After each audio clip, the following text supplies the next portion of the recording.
মুসলিম তোমার রক্তে সজীব হবে ইসলাম।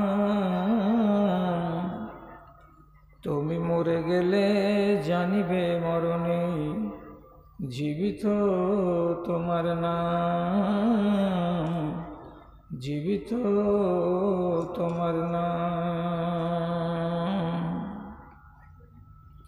কাপড় সেজে হাত বুকে করে ঘরে যদি বসে থাকো, খোদার দুনিয়া কাঁদিয়া মরিবে, কিছু জয় হবে না কো।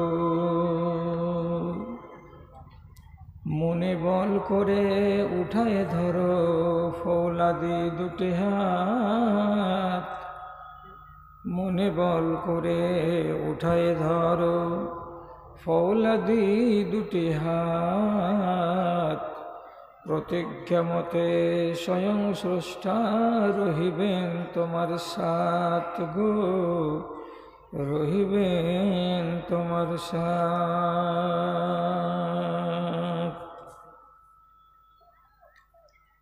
শ্রদ্ধেয় আজকের এই মহতী সভার যোগ্যতম সভাপতি আলেমে দ্বীন, আমার খাস বন্ধুবর ফজিলাতুল শেখ আকমাল সাহেব, তৎসঙ্গে উপবিষ্ট এই গ্রামের জালসার দায়িত্বশীল ব্যক্তিবর্গ এবং আমার সামনে বসে থাকা জ্ঞান পিপাসু আমার ধর্মপ্রাণ ভাই ও বন্ধুগণ, তথা আড়ালে স্ক্রিনের সামনে বসে থাকা অবলা সরলা স্নেহের মাতা ও ভগ্নীগণ, আরম্ভ মাত্রই আল্লাহ রব্বুল আলমিনের শুকরগুজারি করছি যে জালসার সিজনের একেবারে শেষ লগ্নে শেষ প্রান্তে এসে আপনারা আর একবার প্রমাণ করলেন যে এখনও আপনারা উজ্জীবিত আছেন। আপনাদের জজবা এবং ইমানি তাগিদ সবল আছে। মসজিদের প্রয়োজনকে দেখে আপনারা এই অনুষ্ঠান অনুষ্ঠিত করেছেন, আবার প্রাণখোলা দানও দিলেন এবং ব্যস্ত জীবনের সকল ব্যস্ততাকে ভুলে ময়দানে এসে হাজিরিও দিলেন এবং ওলামায়ে দ্বীনের মুখ থেকে নানাবিধ আলোচনা শুনে নিজেকে সমৃদ্ধ করারও একটা সুন্দর সুযোগ গ্রহণ করলেন। আমরা এই সমস্ত দিকগুলোকে একত্রিত পেয়ে দেখে এবং একটা সাফল্যের আশা সামনে দেখতে পেয়ে আল্লাহ রাব্বুল আলামিনের অন্তরের অন্তরস্থল থেকে শুকরগুজারি করি মোহাব্বতের সাথে আলহামদুলিল্লাহ।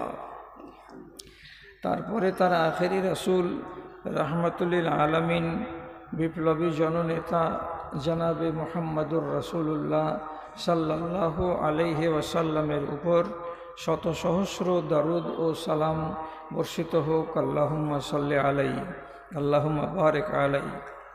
বিরাদরান ইসলাম, এখন কথা বলতে আরম্ভ করলাম, ঘড়িতে বাজে রাত 12টা বা 7 মিনিট কম 12টায় আরম্ভ করলাম।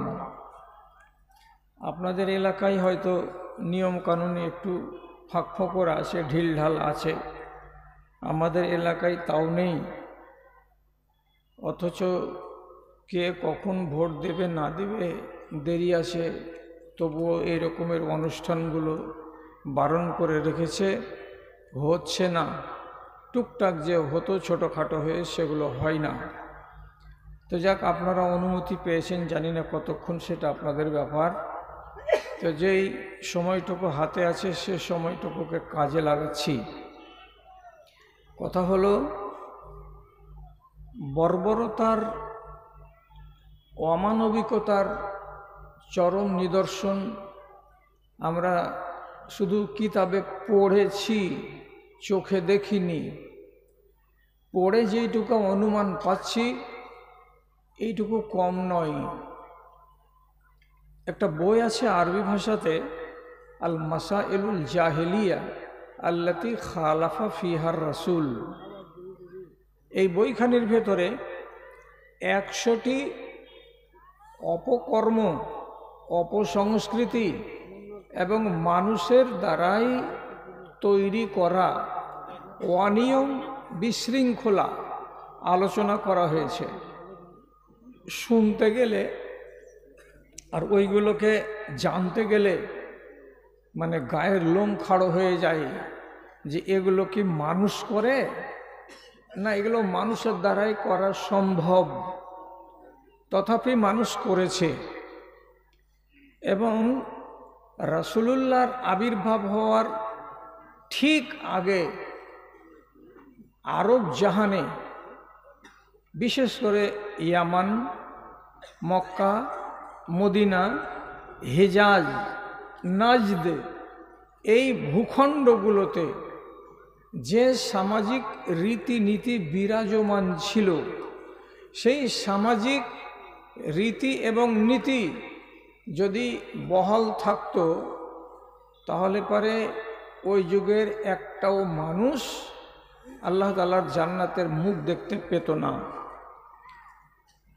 এবং পরিষ্কার ভাষাতে রব্বুল আলামিন বলে দিয়েছেন ওদের সম্পর্কে যে কুনতুম আলা শাফা হুফরাতিম মিনান নার ফাআনকাযাকুম মিনহা। তোমরা সমগ্র আরব জাহানের লোক আগুনের কিনারাতে দাঁড়িয়ে ছিলে। একটু যদি আল্লাহ তাআলা বলছেন আমি দেরি করতাম, তাহলে তোমরা ঝাঁকে ঝাঁক, লাখে লাখ আগুনে নিমজ্জিত হতে, তোমাদের জিন্দগিটা পয়মাল হয়ে যেত, বরবাদ হয়ে যেত, আখেরাতের জীবন তোমাদের তাবাহি আর বরবাদিতে ভরে থাকত। কিন্তু আমি আইন দিয়ে, নিয়ম দিয়ে, শৃঙ্খলা দিয়ে তোমাদেরকে বাঁচালাম এবং তোমাদেরকে সভ্য নাগরিক হিসেবে আমি গড়ে তুললাম। তোমাদের ভেতর থেকে জানোয়ারি দূরে হয়ে গেল, তোমাদের মধ্য থেকে পশু রাজ এটা দূরীভূত হলো। তোমরা এক একজন লোক শরীফ এবং এক একজন লোক ভদ্র হয়ে গেলে।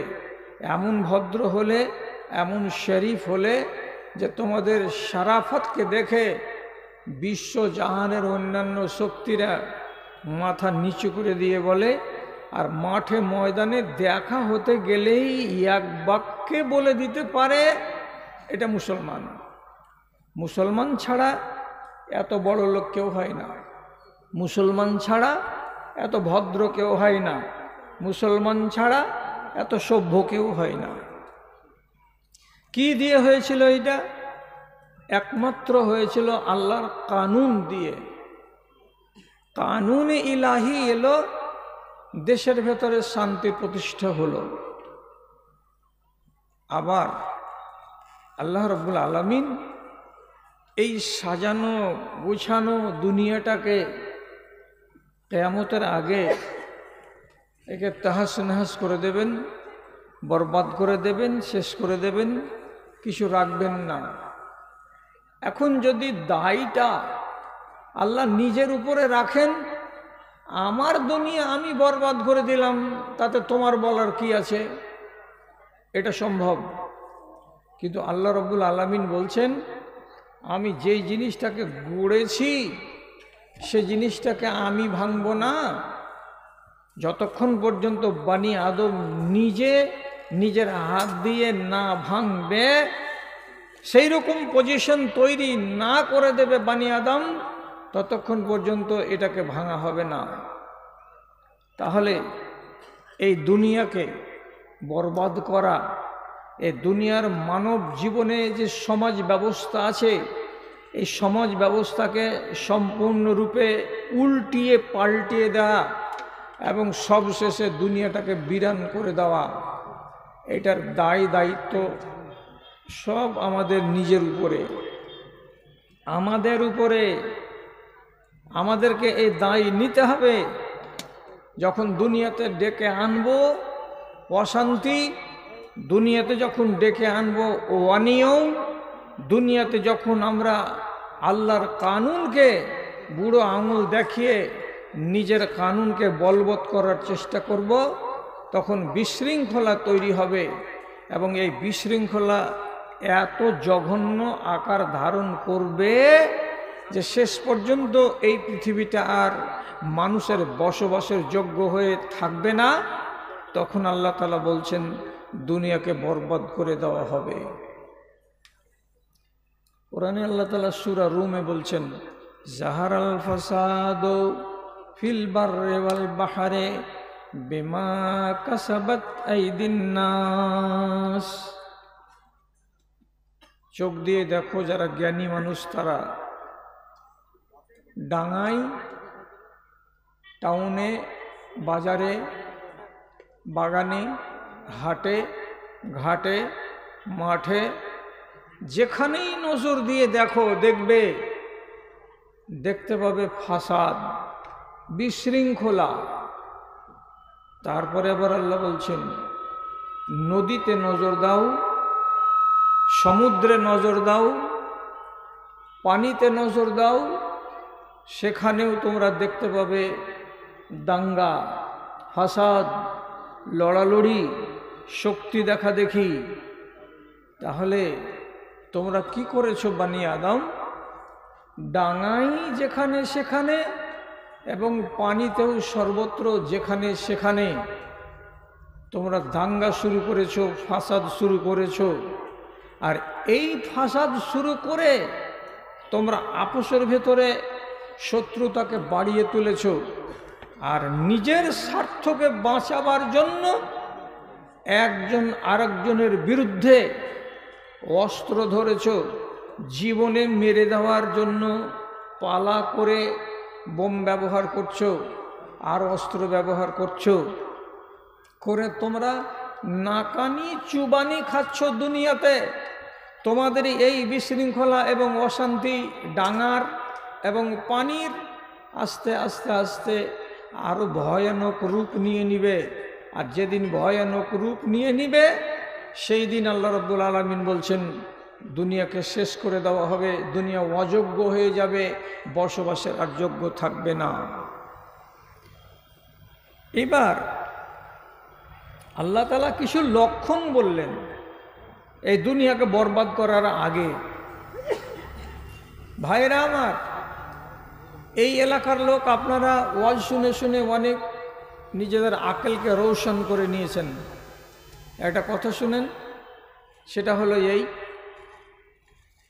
বর্তমানে মিশরের বুক চিরে ক্যানেলকে খুঁড়ে, যেমন আপনার ফারাক্কার এখানে নকল গঙ্গা তৈরি করা আছে, এইরকম নকল একটা নদী তৈরি করা আছে। এটাকে বলা হয় সুয়েজ খাল। উত্তর মহাসাগর থেকে ক্যানেলটাকে খুলে দক্ষিণ মহাসাগরের সঙ্গে মিলিয়ে দেওয়া হয়েছে। সেটা দিয়ে হচ্ছে কি, আমেরিকার আর ইউরোপের যত বাণিজ্যের জাহাজগুলো আসছে আরামে, আর কোটি কোটি কোটি কোটি ডলার ব্যবসা করছে এই আরব জাহানের এলাকায়, এশিয়া মহাদেশে। এবার জিজ্ঞাসা, যার জমিকে খনন করে এই ক্যানেলটাকে বানানো হয়েছে সে জমির মালিক কে? সে তো হলো মিশর, সে একটা ইসলামী রাষ্ট্র। এতদিন কিছু পয়সা পাচ্ছিল, এখন ওই পশ্চিমের তাবড় দেশওয়ালারা বলছে পয়সা কিসের, তুমিও ব্যবসা করো আমিও ব্যবসা করছি, এটাতে তোমার পয়সা নেওয়ার অধিকার নেই। এখন দুই পক্ষের ক্ষোভ এবং রাগ এমন এক পর্যায়ে এসেছে, ফুঁসছে যে কোনো দিন তুরস্কের ইসলামী রাষ্ট্রের কর্ণধারকে সাথে করে নিয়ে মিশর রাষ্ট্র তারা কোনো না কোনো সময় আটকে দেবে পশ্চিমীদের জাহাজকে। না, আমরা যেতে দেব না, খেলা জমে যাবে। এমন খেলা জমবে যে লক্ষ লক্ষ মানুষ মারা যাবে, কোটি কোটি মানুষ মারা যাবে। আর ইসলামী দেশগুলো যে কত পয়মাল হবে ওটা আল্লাহ তাআলা জানে। বারুদের স্তূপের উপরে দাঁড়িয়ে আছে এই সমস্যাটা এখন। তাহলে কত বড় এটা ফাসাদ। ইরানের পশ্চিম দিকে একটা ছোট সমুদ্র আছে, ভারত আরব মহাসাগর থেকে বেরিয়ে চলে যাচ্ছে একবারে ভিতর ভিতর ভিতর ভিতরে একবারে কুয়েত পর্যন্ত চলে আসবে ওই সমুদ্রটা। এটাকে বলা হয় হুরমুজ প্রণালী। এইখানে আমেরিকা দাদাগিরি করতে আসছে। ইরানের মতো দাড়িওয়ালা মুল্লাজি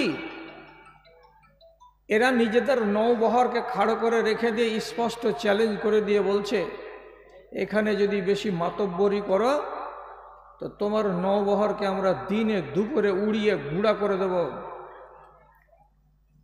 এখন আমেরিকা ইজ্জতে পড়ে গেছে, কি করা যায়।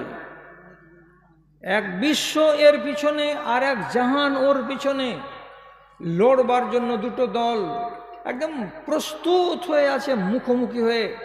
যদি কোনো এক সময় লেগে যায় তাহলে পানির তলা দিয়ে যেগুলো ডুবু জাহাজ আছে সে ডুবো জাহাজগুলো পর্যন্ত ইরান বলছে, আমার র্যাডার বলছে তুমি কোনখানে কোনখানে জাহাজ ডুবিয়ে রেখেছ আমি সব দেখতে পাচ্ছি, জলদি এখান থেকে সামটাও, আর না হলে তোমার কপাল খারাপ আছে। এখানে এক অশান্তি বিরাজ করছে। দাদারা, আপনারা রোজ রোজ জান্নাতের ওয়াজ আর জাহান্নামের ওয়াজ শুনে শুনে শুনে শুনে অনেক জ্ঞানী হয়ে গেছেন। দুটা বাহিরকার কথা শুনেন। পূর্ব দিকে আটলান্টিক মহাসাগরের মাঝখানে পানি জাহাজে করে মাটি নিয়ে গিয়ে গিয়ে গিয়ে গিয়ে গিয়ে গিয়ে পুরো সমুদ্রের পৃষ্ঠের উপরে একটা এয়ারপোর্ট বানিয়ে দিয়েছে। কে? তো চীন। পানির উপরে মাটি ফেলে ফেলে দ্বীপ বানিয়ে এয়ারপোর্ট বানিয়ে দিল। সারা দুনিয়ার লোক